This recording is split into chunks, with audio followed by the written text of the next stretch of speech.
Para sahabat, kita disuruh untuk menjadi orang yang rendah hati. Kenapa? Lihat, kalau ada tanah tinggi, kemudian turun hujan. Tanah tinggi bisa nampung air enggak? Enggak bisa. Apalagi enggak ada pohon, sudah langsung ke bawah. Tapi tanah yang rendah selalu bisa menampung hujan.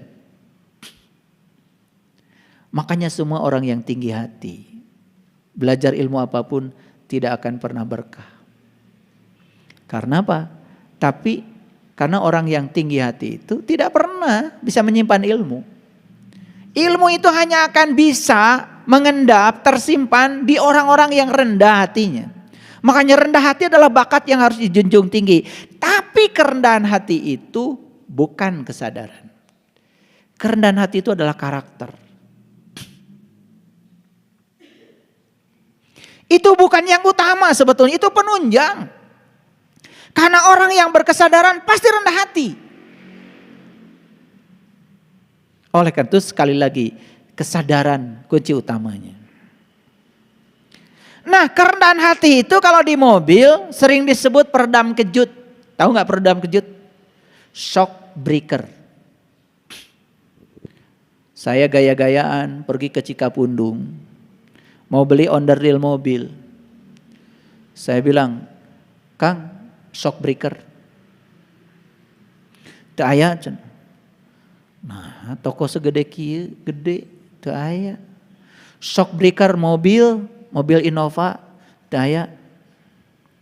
Datang lagi sakana, Kang, sebleker, oh aya. Jadi saya harus ikutan mereka. Ditulisnya shock breaker. Shock itu kejut, breaker itu peredam, pemecah.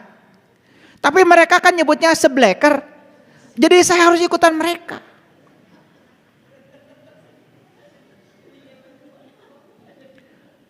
Jadi yang menghubungkan setir dengan tie rod itu namanya idle arm. Saya pergi ke sana. Idle arm, penghubung setir dengan tie rod. Eueuh cenah.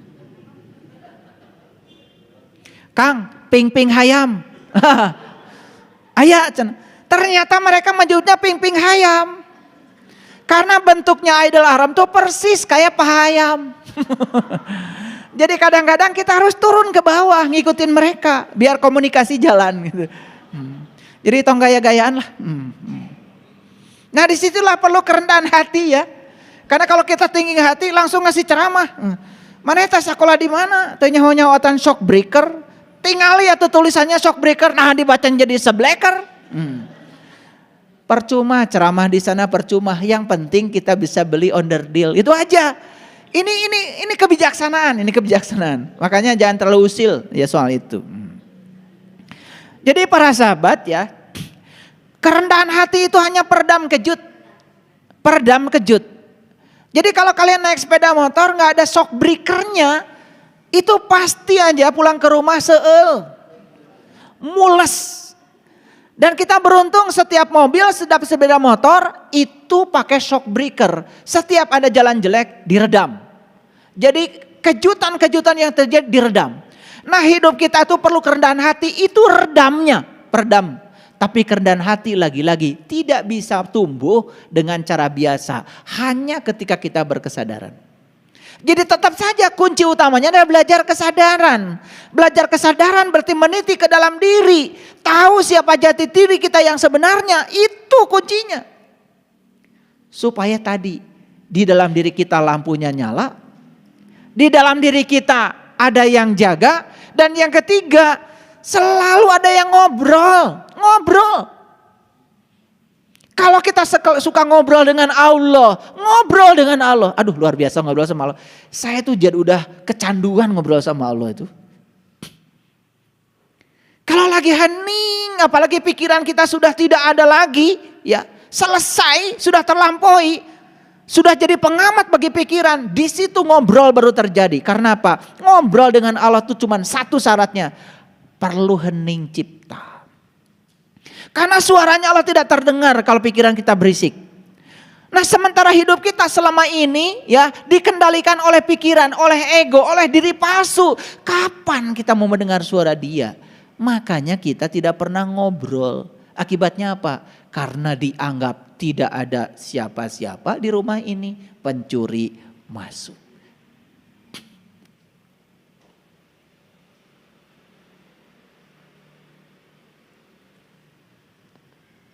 Jadi kerendahan hati ini bisa menjadi peredam kejut. Apa maksudnya? Kita bisa melindungi diri kita dari ego orang lain. Karena kalau kita tinggi hati itu yang menyebabkan seseorang itu gampang tersinggung. Mohon maaf ini soal harga diri nih. Ini masalah nama baik nih. Sewa ini, sewa itu, ngurusi hukum cuman karena pencemaran nama baik. Duh, hamur duit. Sudah, kalau nama kita dicemarkan oleh orang sepanjang kita tidak mengizinkan tercemar, enggak apa-apa. Habis beritanya sudah nyampe kemana-mana, besok juga lupa.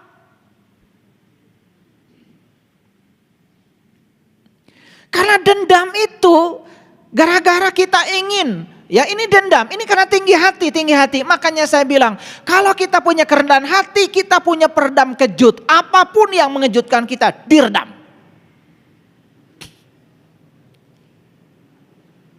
Tahu nggak Mercy, BMW, tahu?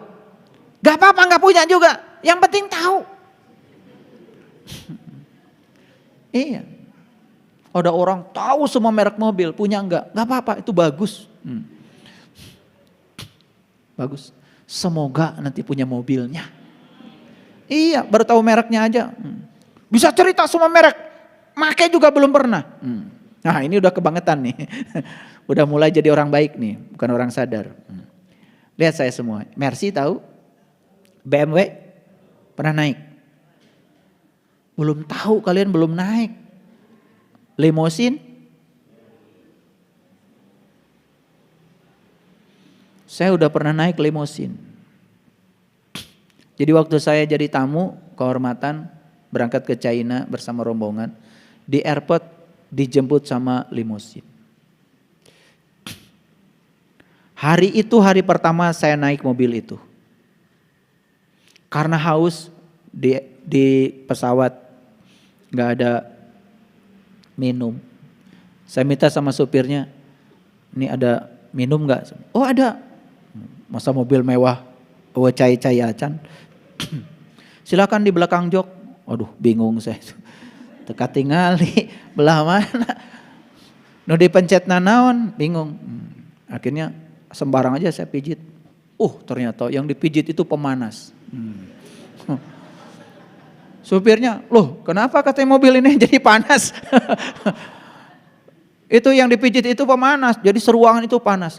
Sorry tadi saya salah mijit. Mijit apa? Da mana ya tuh salah. Orang teu nyaho dititah mijit. Itulah, makanya terlalu mewah pun akhirnya jadi keder. Tapi saya merasakan gimana mobil itu jalan. Ya biasa pakai mobil saya yang di sini. Mobil saya itu jujur, luar biasa. Kalau jalan jelek, kejeruk. Nah, itu. Jujur kan? Makanya ya, para pejabat itu kalau mau ngontrol jalan, jangan pakai mobil manehna. Mobil manehna mah teu jujur. Alus teuing. Kenapa? Karena peredam kejutnya bagus. Jadi kalau ada jalan jelek, kalau peredam kejutnya bagus, nggak kerasa. Sepeda motor, mobil-mobilmu itu jujur. Jalan jelek, kejeruk. Sampai miring kakinya. Jujur. Nah ada peredam kejut. Cuman peredam kejutnya itu tidak terlalu bagus untuk meredam kejut. Makanya terkejut. Iya, selalu bikin kejutan. Betul enggak? Iya. Makanya jalan jelek tuh langsung tahu. Oh jalan jelek. Iya, kenapa jalan jelek? Enggak usah turun. Dan mobilnya jujur. Betul enggak? Nah makanya kalau periksa jalan bagus atau jelek harus pakai mobil yang tidak jujur. Maksudnya apa? Peredam kejutnya harus bagus. Nah, saya kasih tahu, orang-orang yang punya kerendahan hati dalam hidupnya, punya karakter itu, maka apapun yang mengejutkan dia, karena peredam kejutnya sudah bagus, tidak pernah berpengaruh pada dia. Nah, dari mana kerendahan hati itu? Lagi-lagi kerendahan hati hanya muncul dari latihan kesadaran. Orang yang selalu mengatakan ingin dirinya dipandang orang baik oleh orang lain, yang terjadi bukan memiliki kerendahan hati, ketinggian hati. Makanya itulah yang menyebabkan kita gampang tersinggung, gampang marah, sedikit saja berbeda dengan kemauan kita, kita nyolot. Itu sebetulnya karena kitanya belum memiliki kerendahan hati. Kerendahan hati udah punya mungkin, cuman terlalu jujur. Ngerti maksud saya? Kualitasnya bukan kualitas BMW, Mercy, apalagi kualitas limosin. Saya doakan semoga kalian kerendahan hatinya keren. Makanya orang yang kerendahan hatinya keren, keren aja. Wajahnya itu selalu bersinar, menyenangkan.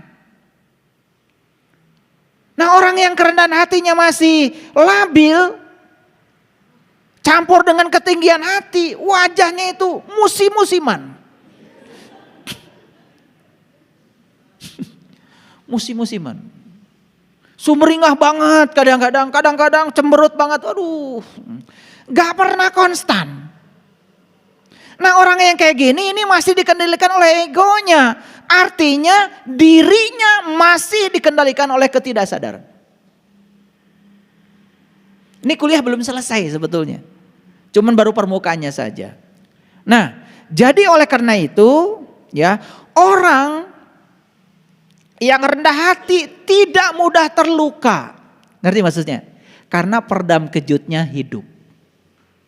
Jadi saya sekarang akan bikin bengkel khusus memasang peredam kejut untuk mereka-mereka yang gampang terkejut dan gampang terluka.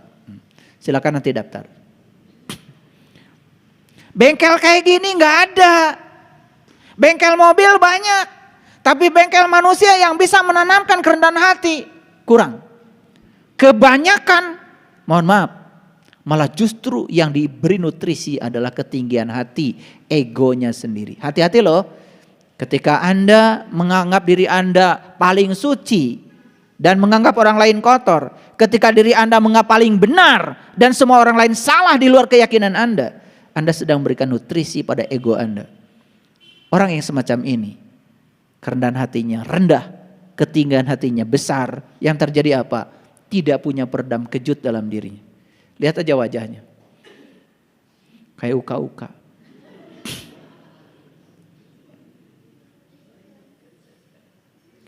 Jadi mudah terluka. Terluka lagi. Kenapa? Nih, terlalu sensitif. Makanya anak muda bilang terlalu sensi. Baperan. Jadi oleh karena itu bagus juga kalau kerendahan hati kita sudah miliki, kerendahan hati itu bisa membungkus ego kita.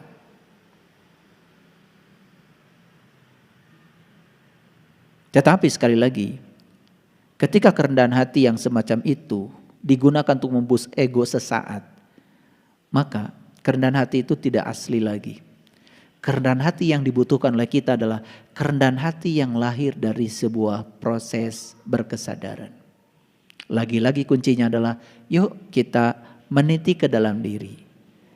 Makanya Nabi Muhammad tidak salah kalau mengatakan awwaluddin ma'rifatullahi ta'ala wa rasulih. Awalnya agama mengenal Allah dan Rasulnya. Man arofa nafsahu faqad arofa robbahu. Siapa yang kenal dirinya, dia akan kenal pada Tuhannya. Karena apa? Ini kuncinya. Guru-guru kita, para nabi, para rasul, mereka rendah hati karena kesadaran. Guru-guru kita, para nabi, para rasul, para sunan, para wali, para mursid, mereka menjadi orang baik, efek samping dari kesadaran. Bukan karena ingin dibilang baik oleh tetangga, bukan ingin dibilang baik oleh suami, bukan ingin dibilang baik oleh bapak dan ibu mertua, bukan karena ingin dibilang baik oleh orang lain. Semua hal yang ingin menyetujui kita supaya kita dibilang baik. Sebetulnya kita sedang membuat penjara bagi diri kita sendiri. Yuk kita hancurkan seluruh penjara itu. Dan kita meniti ke dalam diri. Temukan keilahian Tuhan dalam dirimu. Karena disitulah adanya kesadaran. Masuklah ke pusatmu sendiri. Jangan bermain-main terus di pinggiran. Karena bermain di pinggiran mudah terluka. Masuk ke pusatmu sendiri. Masuk ke dalam dirimu sendiri. Di situ ada ketahanan yang sangat keren dan luar biasa.